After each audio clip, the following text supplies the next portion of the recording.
muito bom dia! Já estamos começando mais uma edição do seu Canal Rural.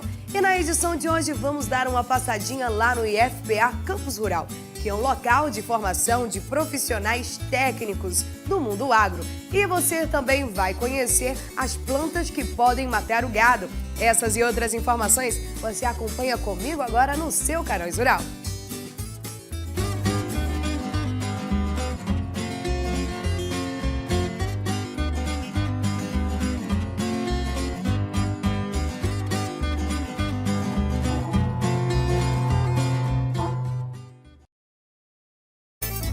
Olá, muito bom dia, muito bom dia. O primeiro domingo do mês, já estamos começando mais uma edição do seu Canal Rural.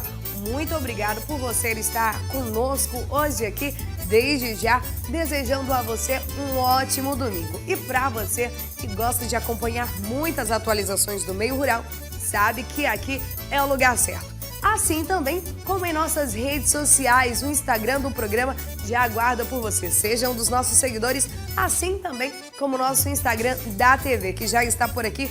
Você pode seguir, já aguardamos o seu coraçãozinho lá no nosso feed. Tem muitas atualizações e você pode acompanhar durante o longo do dia todas as informações. Mas agora já quero aqui deixar um recado para você. Na verdade, algo que é essencial que você precisa saber, principalmente você que é pecuarista. Veja agora e conheça as plantas que podem matar o gado. A flora é o conjunto de espécies vegetais que compõem a cobertura vegetal de uma determinada área. A flora brasileira é reconhecida como uma das mais importantes. No Brasil, há milhares e milhares de espécies vegetais nativas ainda não estudadas. Conversamos com o professor Dr. Pedro Anselmo, especialista em clínica médica de grandes animais, no qual destacou algumas espécies de plantas que podem matar o gado. No Brasil, é muito frequente a ocorrência de morte súbita em bovinos causada pela ingestão de plantas tóxicas. Geralmente, essas mortes repentinas se manifestam sem sinais clínicos prévios e sem evidências visíveis significativas. A digestão dos ruminantes ocorre por um mecanismo particular, diferenciado dos demais animais. Possui um sistema digestivo complexo, conforme detalha o Dr. Pedro. O sistema digestivo dos bovinos, ele é mais complexo do que os dos outros animais, na verdade. Os bovinos eles são incluídos dentro da classe dos ruminantes, que são o que nós chamamos de animais poligástricos. Apesar de que essas terminologias de vários estômagos está caindo por terra, está sendo pouco utilizado. Mas são animais que possuem um sistema digestório bastante complexo, diga-se de passagem, e muito peculiar, justamente por causa das primeiras estruturas anatômicas pós-esôfago, né, são o que nós chamamos de pré-estômagos. São os quatro fundamentais: rumen, retículo, omaso e abomaso, nessa sequência que inclusive acontece a passagem dos alimentos. E essa questão da sensibilidade, ela não necessariamente está relacionada à estrutura em si, mas à fisiologia do animal. Então, os bovinos, eles têm uma excelente capacidade de digestão das plantas, de uma maneira geral, uma excelente capacidade de digestão de celulose, dado a estrutura, ao microbioma presente dentro do rumen, que é a primeira cavidade, ou pança, que a gente conhece vulgarmente como pança, que é o que a gente usa para poder fazer ali a panelada, a buchada, né, a dobradinha, para quem conhece como dobradinha. São essas estruturas. E é uma estrutura bastante complexa. Ali dentro é um microambiente, existe uma gama de micro-organismos que irão auxiliar e garantir a digestão de inúmeros nutrientes que, às vezes, os outros animais, os monogástricos, como, por exemplo, nós humanos, os cachorros, os equinos e os felinos de maneira geral, não conseguem fazer. E os ruminantes conseguem justamente por causa dessa característica. No território brasileiro existe uma enorme variedade de plantas. São mais de 46 mil espécies conhecidas de vegetais, são aproximadamente 4.754 algas, 33 mil angiospermas e 1.568 briófitas, e 5.719 fungos, 30 geomiospermas e 1.346 tipos de samambaias helicófitas. Apesar de estarmos em um país continental, ainda há poucos estudos acerca dessas plantas que podem matar o gado. E o que é mais interessante, nós temos problemas seríssimos com plantas tóxicas na nossa região. Muitas vezes, eu ainda diria, ainda vou além, a maior parte das vezes não diagnosticado, justamente ou por falta do acesso vamos botar assim, ao conhecimento técnico-científico, ou mesmo por ser muito semelhante o quadro clínico, a enfermidade, com outras doenças, com outros tipos de intoxicações, por exemplo, que não necessariamente são de plantas tóxicas. Só que todo mundo entra, esses animais, eles entram no animal ervado. É o animal que está ervado, entendeu? E então, pode ser uma planta tóxica? Pode, mas às vezes é uma intoxicação por ureia, que antigamente era muito mais comum. As plantas, nós estamos dentro da região amazônica, então se tem uma coisa que a gente tem aqui, é uma variedade gigantesca de espécies com potencial tóxico. Entretanto, nem todas são e nem todas têm uma importância que deva necessariamente nos chamar a atenção no primeiro momento. Aqui na Amazônia, de uma maneira geral, as principais plantas tóxicas que nós já conhecemos e que têm impacto sobre a pecuária são a Palicúria macgrave, que é de longe a maior responsável por perdas de animal, amplamente conhecida aí como erva de rato, cafezinho, vique, aqui na nossa região muito conhecida como vique.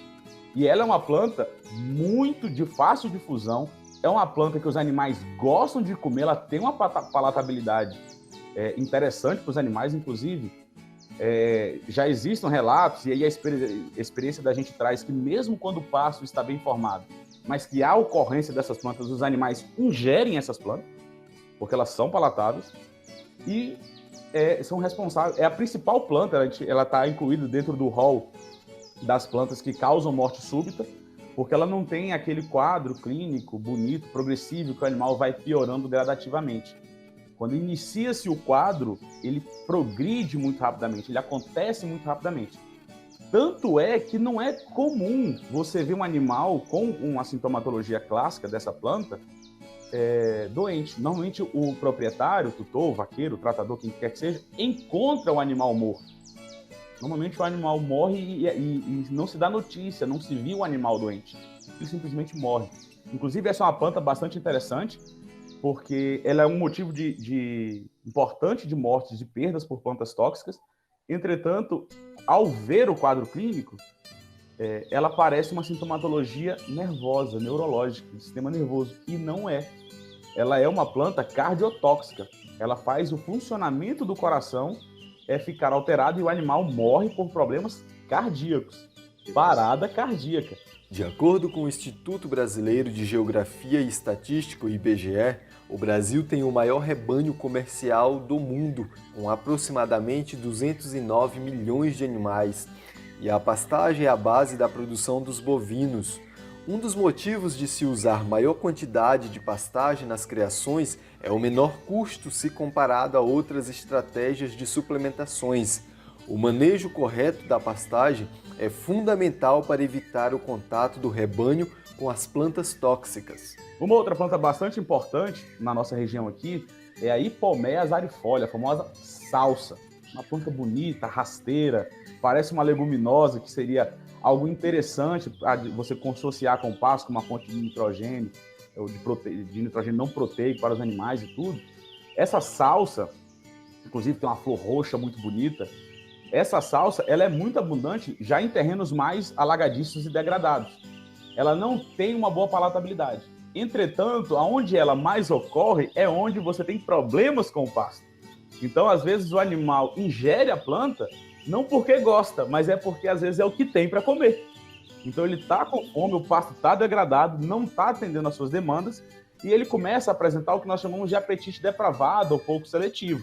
Ele começa a comer coisas indispensáveis. É uma planta diferente, começa a comer as cascas das estacas da cerca, começa a comer os caules das plantas, e é nesse momento, por vezes, e eu ainda vou mais além, é uma das principais razões pelas quais os animais ingerem as plantas tóxicas. Às vezes é por uma deficiência, às vezes não, na maioria das vezes é por uma deficiência no manejo da pastagem. Isso possibilita com que as plantas tóxicas se desenvolvam, se multipliquem, dificultem o crescimento das gramíneas, e é o que está disponível para o animal muitas vezes, ali na capoeira, às vezes numa mata que foi recém-derrubada, numa coivara ou num pasto mesmo degradado. Essas plantas acabam encontrando um terreno fértil para elas e os bovinos acabam sendo submetidos ao contato e à ingestão dessas plantas por uma questão de necessidade. Outras plantas bastante importantes também para a gente, rícinos, a mamona, muito comum também para a gente. Inclusive, em algumas áreas, essa mamona, esse rícinos comunes, que seria o nome técnico dela, ela é até plantada, até com o objetivo de obter um urucum, alguma coisa, que é uma variação do rícinos. Ela é uma planta um pouco mais difícil de ocorrência, mas tem a ocorrência com uma certa importância na nossa região. O que é tóxico, no caso ali, é a semente. Como ela é uma árvore, um arbusto, basicamente, os animais não ingerem os caules, então eles acabam ingerindo a semente, e a semente tem uma substância tóxica, e ela é uma planta bastante peculiar, porque ela tem tanto uma apresentação digestiva, em que o animal pode apresentar um quadro de gastroenterite, então ele vai apresentar desconforto abdominal, vai apresentar uma diarreia, assim como se ele ingerir mais folhas, por exemplo, da planta, ele já tende a apresentar um quadro neurológico. Olha a diversidade de possibilidades de sinais e a dificuldade de se identificar qual a planta ou até mesmo qual a sintomatologia ali envolvida. E isso em termos técnicos. Agora, pense no produtor que está ali no dia a dia, vendo um animal passar mal e não consegue intervir de maneira adequada para poder salvar o seu sustento diário. Nós estamos falando aí de 10 a 20 gramas, dependendo do período do ano, por quilo, para apresentar alguma sintomatologia clínica. E olha que interessante, se ele não ingerir demais, basta você retirar ele do contato com a planta para ele parar de ingerir e ele se recupera. Às vezes a gente pensa que um bovino vai comer uma folha, 2, 10 folhas, vai comer um arbusto e vai passar mal. Como regra, não. Você precisa ter, dependendo da planta, que obviamente você tem plantas mais tóxicas e plantas menos tóxicas, ele vai ter que comer uma quantidade mínima para ele apresentar o quadro. Por exemplo, na salsa. Na salsa ele tem que comer uma quantidade importante.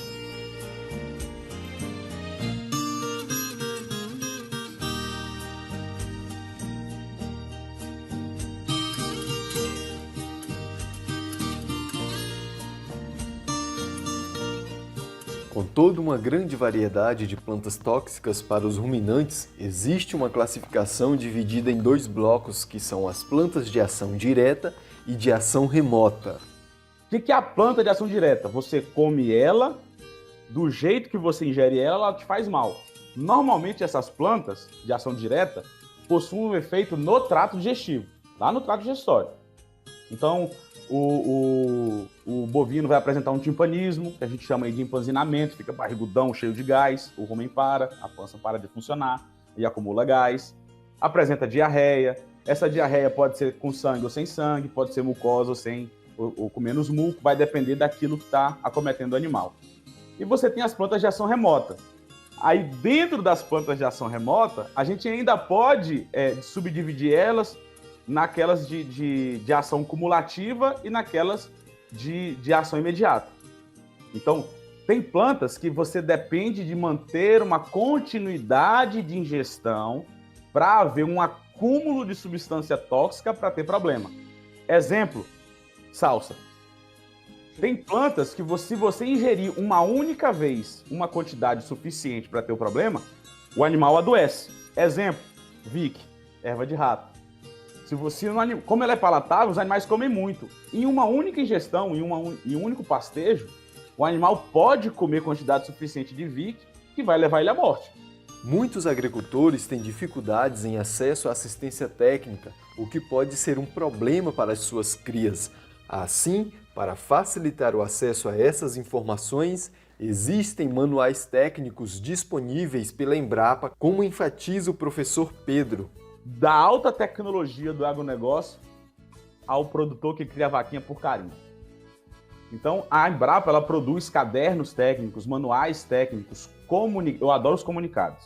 Os comunicados técnicos da Embrapa eu adoro porque eles são simples, objetivos. Se depender de imagem para visualizar, a imagem é sempre boa e é focado, objetivo. Muito bom para os produtores. Está disponibilizada a maior parte deles de graça na internet.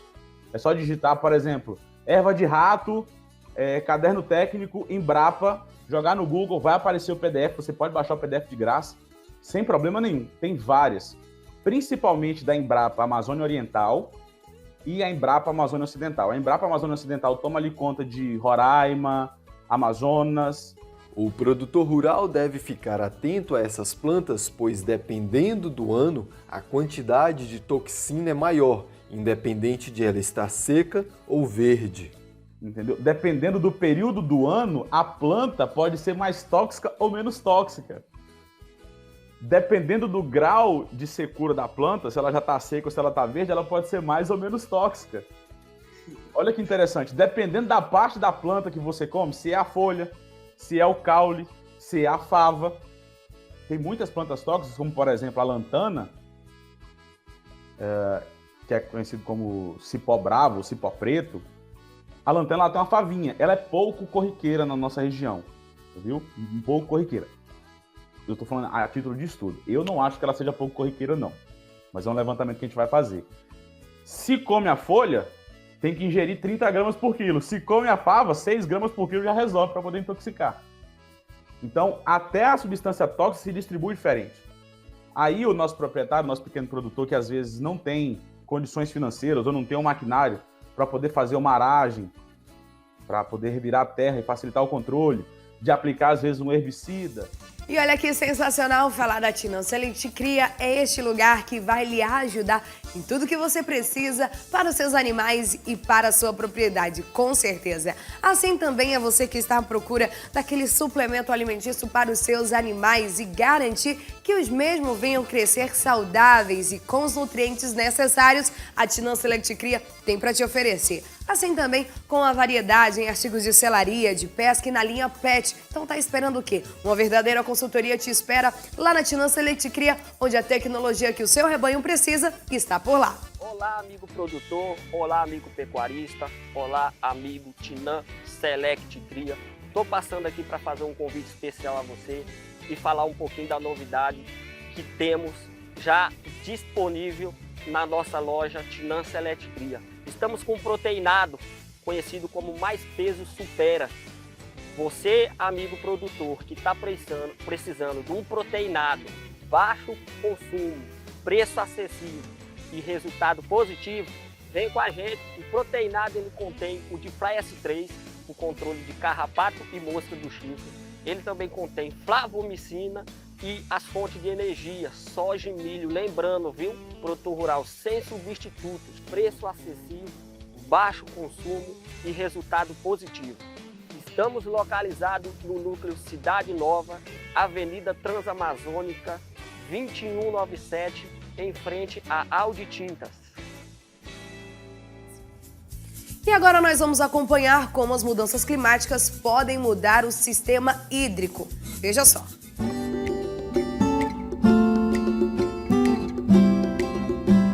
A espécie humana é apenas uma entre as cerca de 8 milhões que acredita-se habitar o planeta Terra.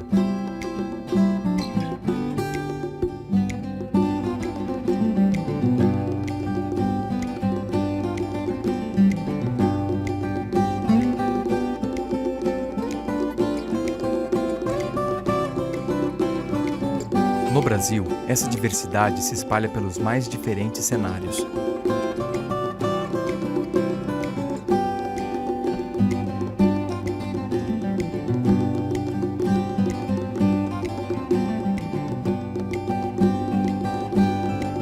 O país possui 8.500 quilômetros de litoral. As maiores reservas de água doce. E 1/3 das florestas tropicais que ainda restam no mundo.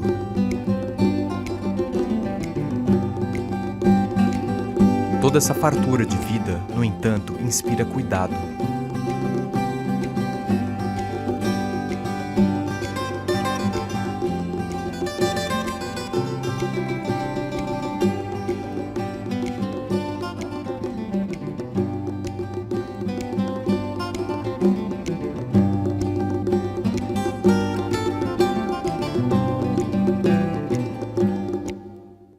O Brasil é considerado hoje o país mais biodiverso do mundo, né? Então isso é um privilégio, mas também traz uma enorme responsabilidade, né, de como conservar isso. Então a biodiversidade é extremamente importante para o nosso planeta, para manter um estoque de genes, para manter a vitalidade do funcionamento dos ecossistemas. A multiocorrência de espécies é muito importante para manter esse equilíbrio ecológico, né? Para manter um equilíbrio, se a gente pode chamar, ou talvez até um funcionamento ecológico mais equilibrado do sistema. Então, a gente precisa pensar que a distribuição das espécies, ou seja, onde elas ocorrem, isso é determinado basicamente pelo clima, né? Pela quantidade de precipitação, pela temperatura. As espécies selecionam o ambiente em função das condições climáticas. Então, se o cenário de mudança climática for realmente o mais dramático que está se imaginando, né? E o cenário de mudança de uso do solo, por exemplo, na Amazônia e até no Cerrado, continuar no ritmo que está, a chance de sobrevivência da vegetação nativa é mais baixa, né? Por quê? Porque você diminui a área de vegetação, então ela fica menos resiliente e ao mesmo tempo se aumenta a temperatura, diminui a chuva. Então os modelos indicam que haverá um aquecimento e o aquecimento está acontecendo com uma diferença da previsão. O aquecimento e o degelo no Ártico e a acidificação dos oceanos e a perda de biodiversidade está acontecendo numa velocidade muito maior do que os nossos modelos conseguiram prever nos últimos 10 e 20 anos. Vai demorar alguns, talvez 200 anos, para o clima se estabilizar num novo patamar. Aí esse novo patamar vai ter uma outra variabilidade, um outro tipo de extremo. Mas nessa transição é quando as coisas estão fora do equilíbrio.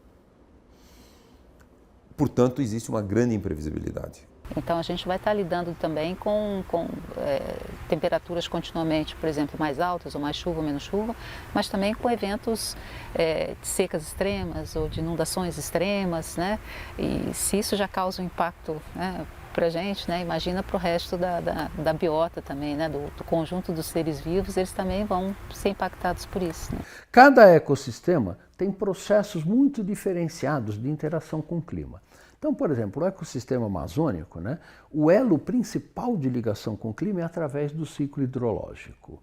Chuvas, vapor d'água, nuvens e assim por diante. É um ecossistema muito especial do ponto de vista climático, porque a integração entre processos biológicos, físicos e químicos que ocorrem na floresta interferem diretamente no clima e vice-versa.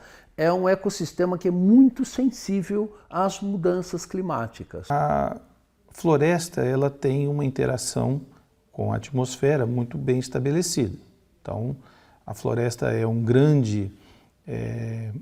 grande bomba de transferir água do solo para a atmosfera. Também ela é como se fosse uma caixa d'água, por onde circula a água, que acaba sendo redistribuída por todo o país. Então a gente pode dizer que esses efeitos vão ser sentidos no país inteiro, na verdade na América do Sul inteira.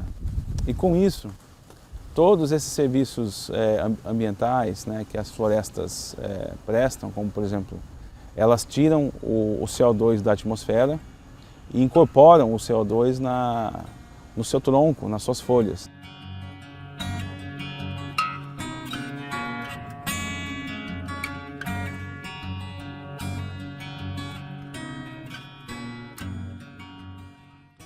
No caso da floresta amazônica, né, você tem praticamente 5 milhões de quilômetros quadrados de floresta produzindo fotossíntese, fixando carbono, sustentando vapor d'água na atmosfera e assim por diante. Estes serviços ambientais são absolutamente críticos para a manutenção do equilíbrio climático do nosso planeta. Outros ecossistemas brasileiros, como o Pantanal, a Mata Atlântica, a Caatinga, o Cerrado, etc. e tal, cada um deles tem particularidades e pressões antropogênicas diferentes. Os efeitos das mudanças climáticas se somam à contínua alteração no uso da terra.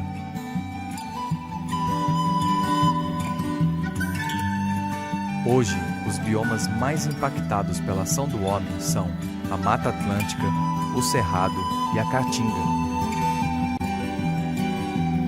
mas cerca de 30% da Amazônia também já foi convertida para uso humano, implicando em uma grande perda de biodiversidade. Quantos trilhões de organismos tem na floresta amazônica? Só de árvores são 400 bilhões. Bilhões de árvores que sobraram. Tinham muito mais antes. A gente está destruindo a floresta amazônica numa taxa de 2.000 árvores por minuto. Nos últimos 40 anos. É essa a destruição que nós estamos fazendo. Então você está pegando esse parque tecnológico e metendo a motosserra e queimando, calcinando, transformando em fumaça. Então isso impacta a questão de efeito estufa, dióxido de carbono, aquecimento global, etc. E os modelos atuais convergem no sentido de que o desmatamento da Amazônia, se continuar na escala que está, vai provocar um aumento da temperatura da região e associado a uma redução da precipitação e a umidade relativa do ar, autoalimentando a morte da vegetação. Como é que a biota amazônica vai se adaptar a isso tudo, né? Essa é uma pergunta extremamente importante. É muito complicado falar em adaptação, porque como é que os animais e plantas se adaptam? Eles se adaptam mudando de distribuição, ou seja, migrando. Então é como a gente, se eu estou num local em que o clima não me é favorável, é muito quente, é muito frio, a minha primeira estratégia é o quê? É procurar um local mais adequado em termos de condições de clima para viver. E há um grande entrave aí, que é exatamente o fato de boa parte da Amazônia já é ocupado por áreas modificadas, por plantações, por pastagens. Então essas espécies não vão conseguir migrar como elas conseguiam no passado. A gente chama da fragmentação, ou seja, você tinha, por exemplo, uma grande área coberta com floresta, essa área vai sendo cortada em pequenos pedacinhos pelas diferentes formas do uso da terra e ela perde, então, aquele aspecto de uma área contínua, né? Então, essas espécies, elas começam a perder o seu habitat, né? Então, elas têm dificuldade de se adaptar a outras situações por falta de recursos, por falta de um ambiente adequado, e essa tem sido hoje uma das principais ameaças à biodiversidade. Então os biomas no Brasil, eles passam por diferentes processos, né, de perturbação. Ou é pela expansão agropecuária, que ainda em algumas regiões é muito importante, né? Ou é por questão de especulação de terra, que também é muito importante, a questão da propriedade da terra e a especulação imobiliária, né? Ou por outras questões de desenvolvimento mesmo. Alguns biomas brasileiros, eles são particularmente ameaçados. A Mata Atlântica é hoje o bioma que mais perdeu em cobertura vegetal no Brasil. Restam aí menos de 20% de cobertura original nativa da Mata Atlântica.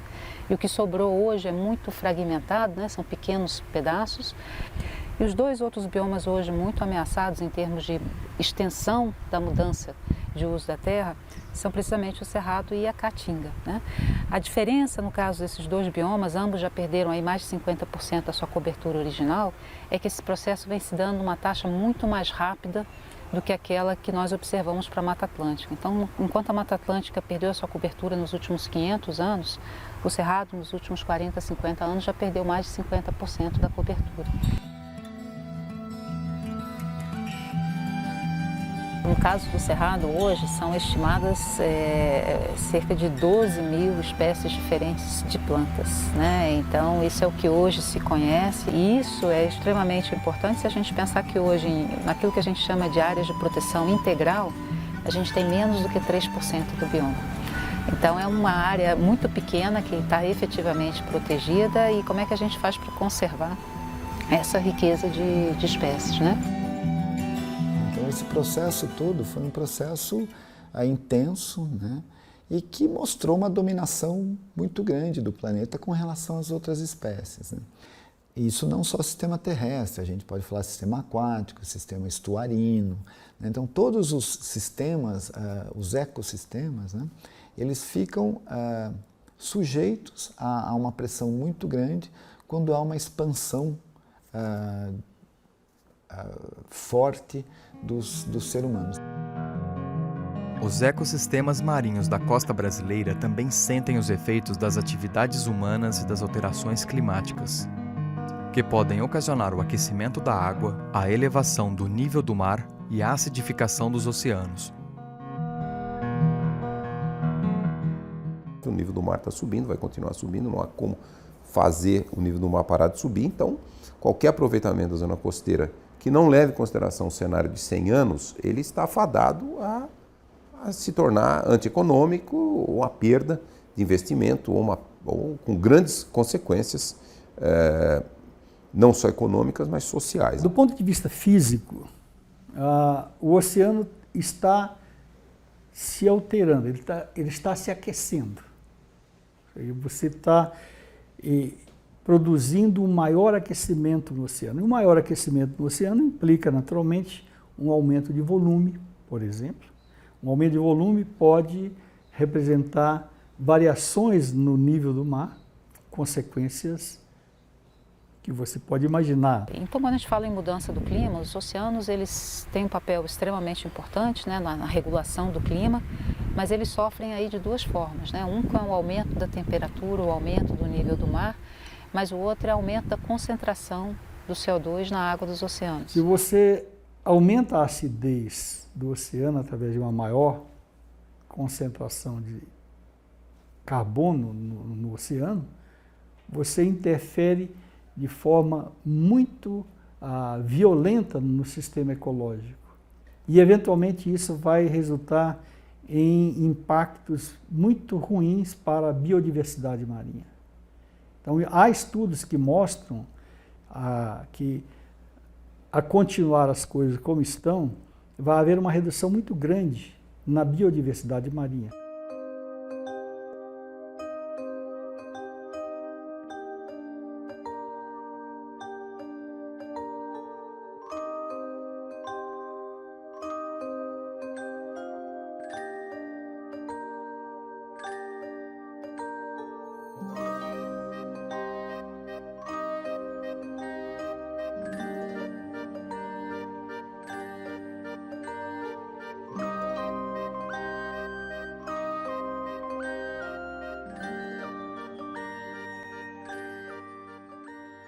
É sempre muito mais fácil calcular o custo do que deve ser feito do que o custo do que será sacrificado.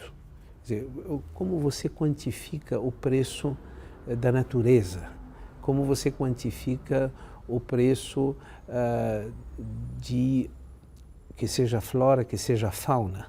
Os primeiros trabalhos que discutiam isso, eles faziam uma valoração monetária, né? Ou seja, se eu tivesse que pagar para conservar essa água, se eu tivesse que pagar para limpar essa água, filtrar, ou se eu tivesse que contratar pessoas para polinizar planta por planta, o que as abelhas fazem de graça, quanto que isso custaria, né? E os primeiros trabalhos é um número astronômico, né? Então, é difícil até você colocar um valor nisso, mas eu acho que o valor é esse.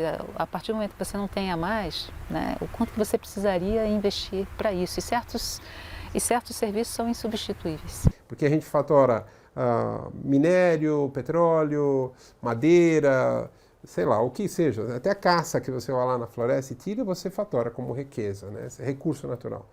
Mas o vapor de água que é invisível, a regulação das tormentas, que é outro efeito decorrente da floresta, isso daí a gente nunca estava funcionando, então a gente não valorizava, né? O relatório Stern demonstrou que a forma mais barata de sequestrar emissões de carbono é a floresta em pé. Porque mantendo a floresta em pé é muito mais barato do que depois fazer um motor mais eficiente. Existe uma oportunidade para nós agirmos agora, eu chamo isso de florestas de oportunidade, e a gente pensar em mitigação no sentido de recuperação de serviços ambientais.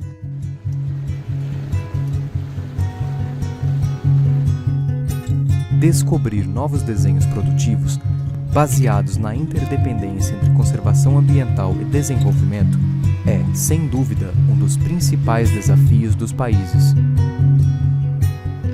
Embora ainda em pequeno número, há o crescimento de iniciativas que integram a preservação dos recursos naturais ao bem-estar e ao desenvolvimento social.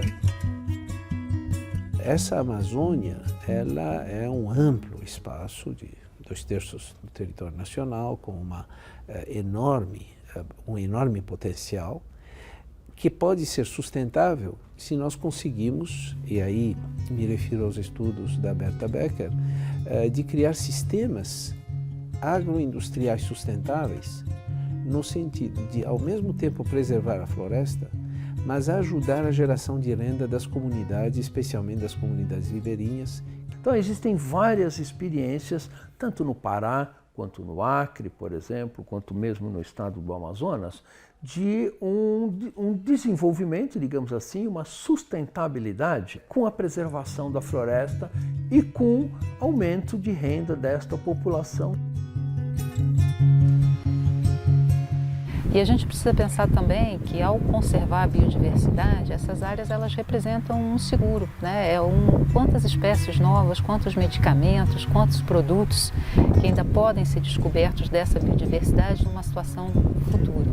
Então, se você tem essa biodiversidade, você tem ali uma biblioteca, né? Um estoque de moléculas, né? De substâncias químicas, de remédios que ainda não foram descobertos e que têm esse potencial de serem úteis para a humanidade. E nós temos que cuidar da biodiversidade tanto quanto nós temos que cuidar das mudanças climáticas. Então são dois aspectos que andam em paralelo e que são extremamente importantes para as gerações futuras do nosso planeta.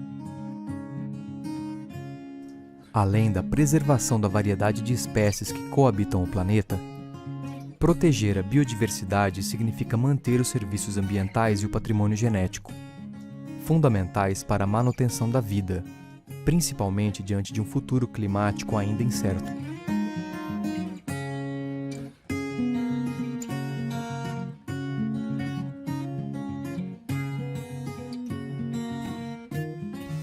E se a sua preocupação com a chegada do verão é como você vai produzir nesse tempo seco, não precisa mais você ter essa dor de cabeça. Pois através da NBI, Norte Brasil Irrigação, é possível você produzir o ano inteiro, independentemente das estações. Então já pode aproveitar, pode ter acesso às verdadeiras consultorias que os consultores de vendas podem oferecer para você, esclarecendo toda a sua dúvida, inclusive identificando qual o melhor sistema de irrigação para a sua plantação. Então aproveita, pode dar uma passadinha na Norte Brasil Irrigação, eles já aguardam por você. Olha aí. Hoje irei falar para vocês sobre os problemas de não usar a irrigação, como podemos sanar esses problemas com a irrigação. Hoje um dos principais problemas na nossa região é a estiagem das chuvas, que impossibilita o produtor rural de continuar a sua produção o ano todo. Então quando chega na estiagem, há uma seca muito grande, muito severa, onde impossibilita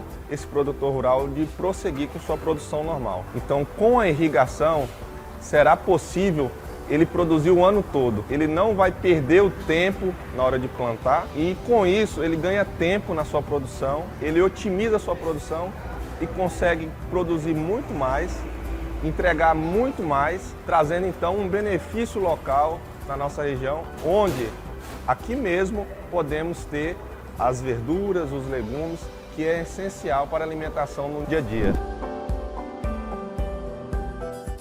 E olha só, o verão já chegou com tudo na Agroserras, esquentando as promoções e oferecendo a você aquele descontaço. Você que está à procura de soluções agrícolas em maquinários, com certeza a Agroserras pode te ajudar. Não fique de fora dessa promoção e garanta já, seja um pulverizador, motosserra, roçadeira e muito mais. Tudo da linha Steel você pode encontrar na Agroserras. Olha só.